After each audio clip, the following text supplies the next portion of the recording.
Keynes atau John Maynard Keynes itu seorang ekonom yang berasal dari Britania Raya, yang mungkin kita kenal saat ini tuh yaitu negara Inggris. Nah, Keynes sendiri lahir pada 5 Juni 1883 dan beliau meninggal pada 21 April 1946. Latar belakang Keynes. Nah, Keynes sendiri itu berasal dari keluarga elit. Nah, ayahnya itu bernama John Neville Keynes, yang merupakan teman dan sekaligus murid dari Alfred Basel. Keynes memiliki istri yang bernama Lydia Lukova. Keynes itu terkenal dengan gagasannya yang fenomenal di bidang ekonomi. Beliau mengubah teori dan praktik ekonomi makro serta kebijakan ekonomi dunia. Dikenal sebagai pendiri ekonomi modern, Keynes juga diakui sebagai ekonom paling berpengaruh pada abad ke-20-an. Sampai sekarang pemikirannya itu diklaim dalam Nasdaq Keynesian. Dalam bidang pendidikan, ia menempuh pendidikan di Eton and King College. Institut ini merupakan tempat studi terbaik di Inggris. Selain itu, Keynes itu menimba 3 ilmu penting di Cambridge University. Yang pertama, ilmu sastra klasik dan filsafat dari guru Moore. Kedua, ilmu matematika dari Alfred North Whitehead.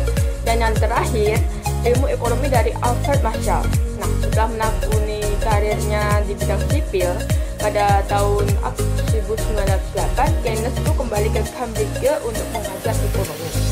Nah, 3 tahun setelahnya tuh ia diangkat menjadi redaktur Economic Journal. Karya-karya Keynes yang sudah diterbitkan antara lain yang pertama Indian Currency and Finance. Nah, karya ini itu merupakan karya pertama pada tahun 1913. Buku ini tuh ditujukan sebagai bentuk ketertarikan dirinya terhadap bidang moneter. Nah, pada tahun-tahun selanjutnya, Keynes menerbitkan buku karya yang berjudul The Economic Consequences of the Peace tetapi buku yang paling terkenal dari Keynes sendiri itu berjudul The General Theory of Employment, Interest and Money. Nah, buku ini tuh berisikan tentang penghasilan, lowongan pekerjaan dibutuhkan oleh jumlah lowongan pekerjaan. Ilmu ekonomi Keynesian dikembangkan oleh ekonom Inggris John Maynard Keynes pada tahun 1930 berupaya untuk memahami depresi besar. Keynes menganjurkan peningkatan dan pengeluaran pemerintah dan menurunkan pajak untuk merangsang permintaan dan juga menarik perekonomian global keluar dari depresi ekonomi. Keynesian juga digunakan untuk merujuk konsep bahwa kinerja ekonomi yang optimal dapat dicapai dan mencegah kemerosotan ekonomi dengan mempengaruhi permintaan agregat melalui stabilisasi aktivis dan kebijakan intervensi ekonomi oleh pemerintah. Pemikiran ekonomi klasik menyatakan bahwa perubahan siklus dalam lapangan kerja dan keluaran perekonomian bersifat sederhana dan dapat menyesuaikan diri. Seperti pada kurva di atas, bahwa menurut teori klasik ini, jika permintaan agregat dalam perekonomian turun, maka kelemahan produksi dan lapangan kerja akan memicu penurunan harga dan upah.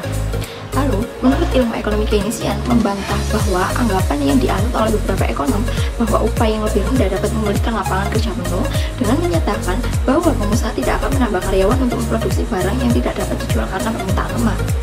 Demikian, apabila kondisi buruk dapat menyebabkan perusahaan mengurangi investor modal dibandingkan memanfaatkan harga yang lebih rendah untuk berinvestasi pada pabrik dan peralatan baru. Oleh karena itu, Keynes dan Marx sama-sama berpendapat bahwa sistem ekonomi klasik tidak terlepas dari fluktualisasi krisis, pengangguran, dan hal lainnya. Pemikiran Keynes berusaha untuk menyelamatkan sistem liberal. Lalu, Keynesian juga melakukan analisis ekonomi yang dilakukan secara makro dengan melihat hubungan variabel-variabel ekonomi secara besar-besaran atau agregatif. Selanjutnya, kita akan bahas sumbangan dalam dunia ekonomi Keynes. Keynes mempublikasikan The Economic Consequences of the Peace. Meskipun tulisan utama ini pada tahun 1920-an bernuansa skeptis atau curiga, ia tidak secara langsung menentang kebijakan konvensional pada masa itu. Tahun 1925, ia menentang kembalinya Inggris ke standar emas dengan rasio dolar terhadap pound sebesar 4,86 dolar. Dan jauh sebelum Perang Depresi Hebat, Perang Depresi Hebat adalah kemerosotan ekonomi dunia yang dimulai pada tahun 1929 dan berlangsung hingga sekitar tahun 1939. Keynes menyatakan keprihatinannya atas terus-menerusnya pengangguran di kalangan penambang batu bara Inggris, pekerja galangan kapal, dan buruh tekstil. Dua pendapat Keynes memang menggambarkan revolusi teoritis yang dipicunya pada tahun 1930-an. Baru kemudian pada teori umum ketenagakerjaan bunga dan uang yang dikemukakan oleh Keynes memberikan landasan ekonomi bagi program ketenagakerjaan pemerintah sebagai solusi atas permasalahan yang tinggi terhadap pengangguran. Setelah perang, hampir semua ekonom menganut paham Keynes. Kebanyakan dari mereka menganjurkan pembelanjaan defisit pemerintah pada saat-saat buruk. Baik, setelah mengetahui lika-liku dan teori Keynes, kita lanjut kepada Paul Samuelson. Paul Samuelson memperoleh pendidikan ekonomi di Harvard University. Ia adalah seorang ekonom di Amerika Serikat dan mengembangkan lebih jauh pemikiran-pemikiran Keynes. Karya yang dibuat oleh Paul Samuelson diantaranya adalah Foundation of Economics Analysis dan The Economics di tahun 1948. Menurut karyanya tersebut menjadi pertimbangan ia memenangkan Nobel pada tahun 1970. Selanjutnya adalah perkembangan terbaru teori Keynes dan Samuelson. Pertama dari teori Keynes, yaitu Modern Monetary Theory atau MMT, adalah pendekatan teoritis terhadap ekonomi makro yang menawarkan pandangan alternatif tentang sifat uang dan peran kebijakan moneter dan juga fiskal.